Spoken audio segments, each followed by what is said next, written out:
ನಮಸ್ಕಾರ ವೀಕ್ಷಕರೇ, ಧವನಿ ಕಿಚನ್ಗೆ ಆತ್ಮೀಯ ಸ್ವಾಗತ.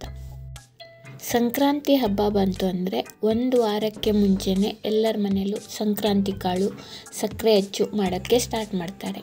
ಇನ್ನು ಕೆಲವರು ಅಂಗಡಿಯಿಂದ ತೊಗೊಂಡು ಬಂದುಬಿಡ್ತಾರೆ. ಬನ್ನಿ, ಇವತ್ತಿನ ವಿಡಿಯೋದಲ್ಲಿ ಫ್ಯಾಕ್ಟ್ರಿನಲ್ಲಿ ಬಲ್ಕಾಗಿ ಸಕ್ಕರೆ ಅಚ್ಚನ್ನು ಹೇಗೆ ಮಾಡ್ತಾರೆ ಅಂತ ನೋಡೋಣ.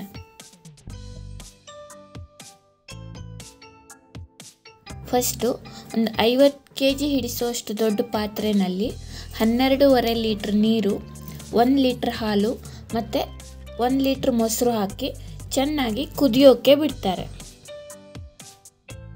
ಇದು ಒಂದು ಸಲ ಕುದಿ ಬಂದ ಮೇಲೆ ಇದಕ್ಕೆ 40 kg ಸಕ್ಕರೆನ ಆ್ಯಡ್ ಮಾಡ್ತಾರೆ.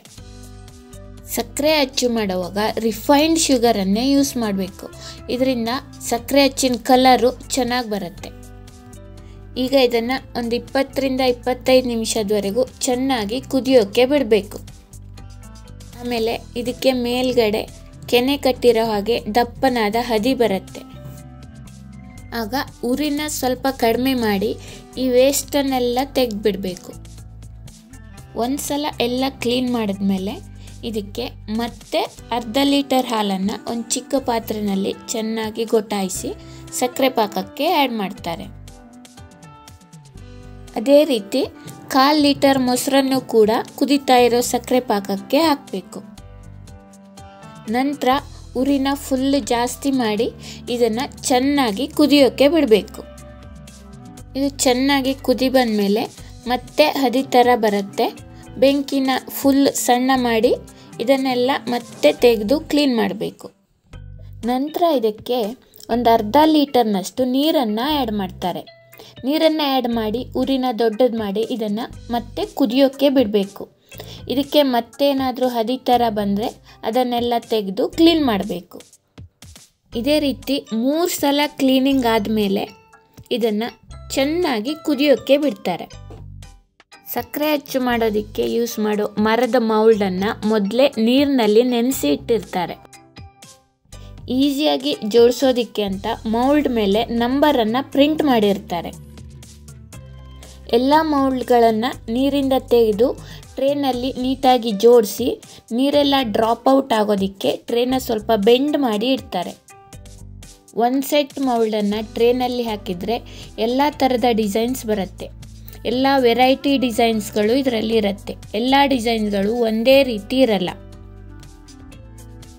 ಮೌಲ್ಡ್ಗಳ ಮೇಲೆ ನಂಬರ್ ಹಾಕಿರೋದ್ರಿಂದ ಅರೇಂಜ್ ಮಾಡೋದಕ್ಕೆ ತುಂಬ ಈಸಿ ಆಗುತ್ತೆ. ಎಲ್ಲ ಮೌಲ್ಡ್ಗಳನ್ನು ಅರೇಂಜ್ ಮಾಡ್ಕೊಂಡ ನಂತರ ಟ್ರೇನಲ್ಲಿ ಇನ್ನೊಂದು ವುಡ್ ಪೀಸ್ ಹಾಕಿ ಇದು ಫುಲ್ ಟೈಟ್ ಆಗೋ ಹಾಗೆ ಕೂರಿಸ್ತಾರೆ. ಇಲ್ಲಿ ಸಕ್ಕರೆ ಪಾಕ ಚೆನ್ನಾಗಿ ಕುದಿ ಬಂದ ನಂತರ ಸ್ವಲ್ಪ ಸಕ್ಕರೆ ಪಾಕನ ತೆಗೆದು ಒಂದು ಚಿಕ್ಕ ಪಾತ್ರೆಯಲ್ಲಿ ಹಾಕಿ ಕುದಿಸ್ತಾರೆ.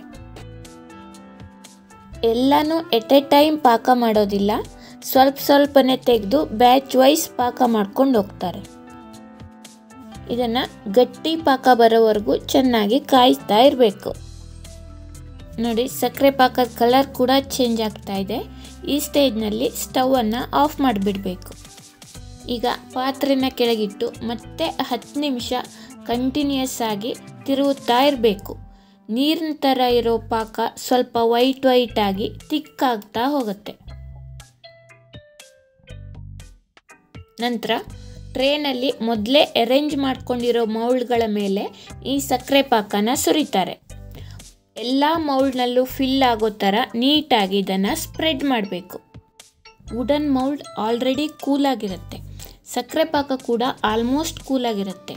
ಸೊ ಮೌಲ್ಡ್ನಲ್ಲಿ ಹಾಕಿ ಒಂದು 5-6 ನಿಮಿಷಕ್ಕೆಲ್ಲ ಸಕ್ಕರೆ ಪಾಕ ಗಟ್ಟಿಯಾಗಿಬಿಡುತ್ತೆ. ಸೊ ಇಮ್ಮಿಡಿಯೇಟಾಗಿ ಮೌಲ್ಡನ್ನು ಓಪನ್ ಮಾಡ್ಬೋದು.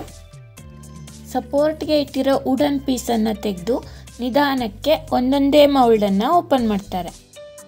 ಸಕ್ಕರೆ ಅಚ್ಚು ಫುಲ್ ಡ್ರೈ ಆಗಿರಲ್ಲ. ಸೊ ಇದನ್ನು ತುಂಬ ಕೇರ್ಫುಲ್ಲಾಗಿ ನಿಧಾನಕ್ಕೆ ಬಿಡಿಸ್ಬೇಕು.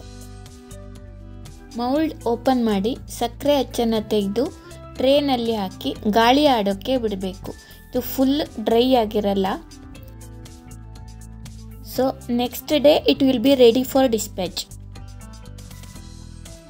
ಕಲಶ, ಆನೆ, ಕುದುರೆ, ತುಳಸಿ ಕಟ್ಟೆ, ಬಾಳೆಹಣ್ಣು, ಪಕ್ಷಿಗಳು ಮುಂತಾದ ವೆರೈಟಿ ಶೇಪ್ಸ್ ಸಕ್ಕರೆ ಅಚ್ಚುಗಳು ನಿಮಗೆ ಇಲ್ಲಿ ಸಿಗುತ್ತೆ.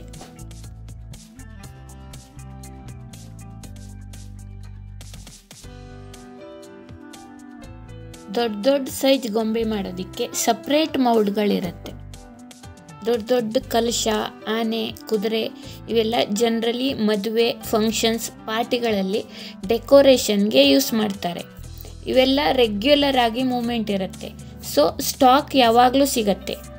ಬೇರೆ ಎಲ್ಲ ಚಿಕ್ಕ ಚಿಕ್ಕ ಅಚ್ಚುಗಳು ಸಂಕ್ರಾಂತಿ ಹಬ್ಬಕ್ಕೆ ಮಾತ್ರ ಮಾಡ್ತಾರೆ. ನೋಡಿ, ಈ ಕಲಶ ಡಿಸೈನ್ ಸಕ್ಕರೆ ಅಚ್ಚು ಎಷ್ಟು ಚೆನ್ನಾಗಿದೆ ಅಲ್ವಾ? ನಿಮಗೇನಾದರೂ ಹೋಲ್ಸೇಲ್ ರೇಟ್ನಲ್ಲಿ ಸಕ್ಕರೆ ಅಚ್ಚುಗಳು ಬೇಕಿದ್ದರೆ ಇವರನ್ನು ಕಾಂಟ್ಯಾಕ್ಟ್ ಮಾಡ್ಬೋದು. ಇವರ ಹೆಸರು ಮತ್ತು ಕಾಂಟ್ಯಾಕ್ಟ್ ನಂಬರ್ ನಾನು ವಿಡಿಯೋ ಎಂಡಲ್ಲಿ ಹಾಕಿರ್ತೀನಿ ಮತ್ತು ಡಿಸ್ಕ್ರಿಪ್ಷನ್ ಬಾಕ್ಸಲ್ಲಿ ಕೂಡ ಹಾಕಿರ್ತೀನಿ. ಬೇಕಾದವರು ಇವರನ್ನು ಕಾಂಟ್ಯಾಕ್ಟ್ ಮಾಡ್ಬೋದು. ಬೇರೆ ಬೇರೆ ರೀತಿಯ ಕಲರ್ ಸಕ್ಕರೆ ಅಚ್ಚುಗಳು ಬೇಕು ಅಂದವಾಗ ಸಕ್ಕರೆ ಪಾಕಕ್ಕೆ ಫುಡ್ ಕಲರನ್ನು ಆ್ಯಡ್ ಮಾಡ್ತಾರೆ. Different variety of shapes, variety of designs, variety of colours ಎಲ್ಲ ರೀತಿಯ ಸಕ್ಕರೆ ಅಚ್ಚುಗಳನ್ನು ಇವರು ಮಾಡ್ತಾರೆ. ಫ್ರೆಂಡ್ಸ್, ನಿಮಗೆ ಹೋಲ್ಸೇಲ್ ಪ್ರೈಸ್ನಲ್ಲಿ ಸಕ್ಕರೆ ಅಚ್ಚುಗಳು ಬೇಕಿದ್ದರೆ ದಯವಿಟ್ಟು ಇವರನ್ನು ಕಾಂಟ್ಯಾಕ್ಟ್ ಮಾಡಿ. ಫ್ರೆಂಡ್ಸ್, ನೀವು ನನ್ನ ಚಾನಲ್ಗೆ ಹೊಸಬರಾಗಿದ್ದರೆ ಅಥವಾ ಇಲ್ಲಿವರೆಗೂ ಸಬ್ಸ್ಕ್ರೈಬ್ ಮಾಡಿಲ್ಲ ಅಂದರೆ ಈಗಲೇ ಸಬ್ಸ್ಕ್ರೈಬ್ ಮಾಡಿ. ಹಾಗೆ ಪಕ್ಕದಲ್ಲಿರೋ ಬೆಲ್ ಐಕಾನನ್ನು ಕೂಡ ಪ್ರೆಸ್ ಮಾಡಿ. ಇದರಿಂದ ನಾನು ಅಪ್ಲೋಡ್ ಮಾಡೋ ಯಾವುದೇ ವಿಡಿಯೋ ಕೂಡ ನಿಮಗೆ ಮಿಸ್ ಆಗಲ್ಲ. Thank you for watching. Meet you in the next video. Until then, take care. Bye bye.